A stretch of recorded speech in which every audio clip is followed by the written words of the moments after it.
This is the final word in the story of rebellion. Today I am here to do a review of Star Wars Episode 9, The Rise of Skywalker. The last in the sequel trilogy produced by Disney over the last few years. And let's get to it, because once we have this review done, we will have peace. So without further ado, let us witness the firepower of this fully armed and operational review. So, let us begin. First off, let's start off by how I feel about the rest of the Disney Star Wars movies. Many of you will know that I find The Force Awakens to be one of the worst movies ever created. Probably the second worst. The worst at the time I had seen it. And I had only recently saw The Last Jedi. And it's meh. The Jedi story with Luke Skywalker was interesting, but that was about all. The movie was flat and didn't feel like anything else. But enough about that, because you see, I had been watching all the rest of these Star Wars movies for the past 11 days, and then I watched Rise of Skywalker on Friday. And here's what I thought of it. The movie overall is decent, I guess. It's probably the best out of the Disney-produced Star Wars movies, which isn't saying much, because that's basically comparing one pile of shit to another and saying that it's better than that other pile of shit when they're both piles of shit. But anyways, that being said, let's get into the details. This will be a non-spoiler review, by the way. Anyone who spoils the movie for anyone will be destroyed. Good. Let's get to it. The Rise of Skywalker obviously picks up from where The Last Jedi finished, and it had a bit of plot holes and whatnot to fill in. Since The Last Jedi killed off pretty much all the villains, bar Kylo Ren, The Rise of Skywalker was forced to do something different. It had to bring back the Emperor to give the saga an epic conclusion worthy of its name. And it kind of achieved that. Most of the movie is searching for a MacGuffin, pretty much. The entire movie is sent searching for Sith Wayfinders so they can find the Sith planet Exegol to locate Emperor Palpatine and destroy him. And that's basically the basis of the plot. Along the way, there's some more rip-off stuff from Return of the Jedi, Rey battling her dark side, the usual shit you've seen Disney copy from previous films. It introduces a few new characters. One of them's interesting. One of them's an annoying droid that was made out of a fucking microphone. But anyways, that aside. The characters are the same as always. Kylo Ren, it's Kylo Ren. What do you want to expect from that? Rey is a bit more likable in this one, but she's still... It's hard to like her after watching the last two movies, especially The Force Awakens, where she was given everything. I can't really have much respect for this character. But the pacing of the film is okay, but it just sort of jumps around, hopping from location to location, one side trek to another. Feels like it would have worked a lot better as a game than a movie. That has to be said. The soundtrack, it's a Star Wars movie. It's good. Also, you may not know this, but it's the last movie John Williams is doing before he retires. So yes, thought I'd throw that one out there for you. While in between the movie, everything feels kind of disjointed and all over the place, the ending makes up for everything. Without spoiling it, I will say the ending is fucking beautiful. It is a worthy ending to the Star Wars franchise, at least for now, until they milk it for another 15 movies. But it's a good ending. It's a very good ending. I just wish the rest of the movie could have been as good as the ending. Going into it, I felt that it would be better than the previous two movies, and it was, but it didn't give us a lot of answers. Actually, I don't think it gave any answers. We're left with more questions coming out of it, but it does tie all the films together in a way, because very cleverly the ending links back to the prequel trilogy and the original trilogy. And it's very nice to see both trilogies get recognized in this last film in the saga, or at least the Skywalker story. Of course, a big part of that involved the return of Emperor Palpatine. I won't say anything surrounding that. Go watch the movie if you want to figure out how all of that happened. But I will say he's interesting and a lot more powerful this time. One could say he almost has unlimited power! Because he's quite powerful, as I just stated. He's on this Sith planet Exegol, which is some remote planet that can't be found on any map data. Where have I seen this in a Star Wars? Oh yes, The Force Awakens! That's where I saw that happen before! But it was done a bit better this time around. He's quite a distinct physical appearance this time around. It's nothing spoilerish, but he does look different. And I do find it actually kind of funny how the Emperor only really shows up, or at least has his big moment, in the third film of each trilogy. He only really showed up in Return of the Jedi. He was all out the prequels, but his main power and position was revealed in Revenge of the Sith, and now The Rise of Skywalker. But he serves to connect everything together, but you're left sort of guessing how that connects together, if you get what I mean. If you watch the movie, it'll make more sense. Kind of. But inside that, the third act of the film is really the best act of the film, because that's where everything shines. The best moments are in there. The final battle is actually incredible and brings me back to sort of the goosebumps I get from watching Return of the Jedi. But the rest of the movie, like I said, is just sort of a chase looking for a MacGuffin type device. It's just running around from one location to another. One character realizes something, we're in another location, and that's really it. It's that's pretty much exactly what the movie is.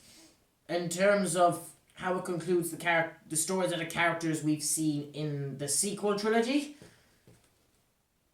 I mean, I like how they tied up Rey's story, but Kylo Ren and I guess the First Order, all of that could have had a better conclusion. Then again, they had a really shit introduction, so I guess it's fitting to have a really shit, well not shit, but half-assed ending. Not ending, but you know what I mean. In terms of the action, there is quite a lot of action in this one, but most of it is just sitting around waiting for something to happen. The action really comes toward the third act of the film, and by then you've already made up your mind as to whether this movie is worth your time or not. This movie did try, as I was going to say earlier, to bring back some of the elements introduced in The Force Awakens, because it's a J.J. Abrams movie, and I think he's an utterly shit director, for that matter. So it tried to ignore The Last Jedi as best it could, or at least so they were telling us. Instead, it copied a lot from The Last Jedi, and slightly borrowed from The Force Awakens, but not really. It tried to connect everything, but it ultimately fell out of place, because Snoke's death in The Last Jedi kind of fucked up everything, so they were left with just resorting to bringing an old character back, and it feels out of place, because you know obviously he's not meant to be there because he very clearly died in this movie, despite what they say in The Rise of Skywalker. He's very much died in Return of the Jedi. And I believe George Lucas came out and made a statement that he still thinks he's dead. So there you go. But anyways, the new characters don't really get a lot of time to shine. We get some old familiar faces back, and that's always nice to see. Actually, it's really nice, as I was saying, about the ending, because it kind of ties everything together. You know, you're gonna have Palpatine, who represents the original trilogy and the prequels. You have the likes of Leia and Luke and Yoda and all them who represent the original trilogy. So you have representation from each trilogy here for this big finale. And it feels like the good end because there's characters from each film, I guess, here for the end. So it does feel like a good conclusion. But the new characters don't really get enough time to shine. I was surprised Princess Leia had quite a lot of screen time, or General Leia. I prefer to call her Princess Leia, but whatever. Despite, obviously, the death of Carrie Fisher and all that, Princess Leia shows up about as much as Han Solo did in A New Hope. So that's quite a lot of screen time she had. But, they finished off her story, obviously, and of course that had to come about and whatnot, but yeah, I can't really say much else about than that. She does play an important role in this film, though. I won't say anything about it, it's spoilerish, but for those that watch the movie, you know what I mean. She ties us into the third act of the film, and kind of. What else can I say? That's really it. It's a Disney Star Wars movie at the end of the day. There's only so little you can say about it. In fact, I almost had a stroke rewatching all these other Disney Star Wars movies. 1, 2, 3 and 4 the last week. Because how bad... Well, Solo was decent. Rogue One was fucking boring. Force Awakens was atrocious and... whatever about The Last Jedi. And, I've pretty much run out of things to say. There's... You know what to expect. It's nothing different. It's the exact same. You've seen one in this trilogy. You know exactly how the other two will pan out. But, I will say the ending is definitely worth watching the movie for. The ending, the whole third act of the movie is something that ties together the whole saga rather beautifully, I will admit. And I will applaud Disney on that. That's the one best scene in this whole trilogy. Probably one of my favorites in the saga overall. So, good job there, Disney. It's about the only good thing you've done with Star Wars apart from bringing back Darth Maul. But yeah, many of you will know this isn't the end. Because episode 10, 11, and 12 are happening. Because, to my knowledge, it's being called the Will Trilogy. Whatever the fuck that means.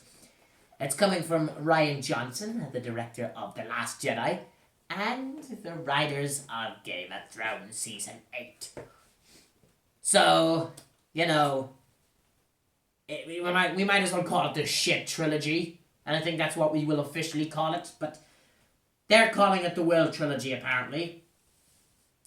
We don't know what exactly it's going to be about, but based on the ending of The Last Jedi and of The Rise of Skywalker, this saga of 11 movies... Jesus Christ, I can't even believe there's 11 of these movies. I remember when there were 6.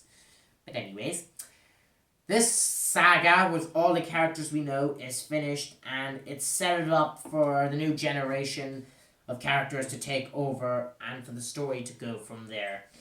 Although I hear Disney are on a hiatus now to actually plan out the next trilogy, so that'll be good. But I'd be lying if I said I wasn't slightly interested to see what they do based off how The Rise of Skywalker ended. But anyways, so yeah, that's all I can say. Star Wars Episode 9 is rather mixed. It's probably the best out of the sequel trilogy, but as I said, one pile of shit compared to another. It's mixed. So the third act is really the best. The rest is just kind of all over the place. Characters don't really fit in, and there's characters there that were supposed to be hyped up, but they didn't do anything. They were just there, and yeah, all of this nonsense. Oh, if you did not like The Last Jedi, you're probably going to hate this one. There's a lot of more bullshit in this one regarding the Force than there was in The Last Jedi, so get used to that. So yes, that concludes the review. In my next video, I will be ranking all 11 Star Wars movies from best to worst. And I guarantee you everyone's going to hate me because I have a specific interest toward the prequels more than any others. The prequels are the best, except for Attack of the Clones. So you kind of know where our review's going. But anyways, I will leave it at that. Expect that video soon enough. And with that being said, I will conclude this review. And this is the final word in the story of rebellion. Like, comment, and subscribe, or you will be destroyed.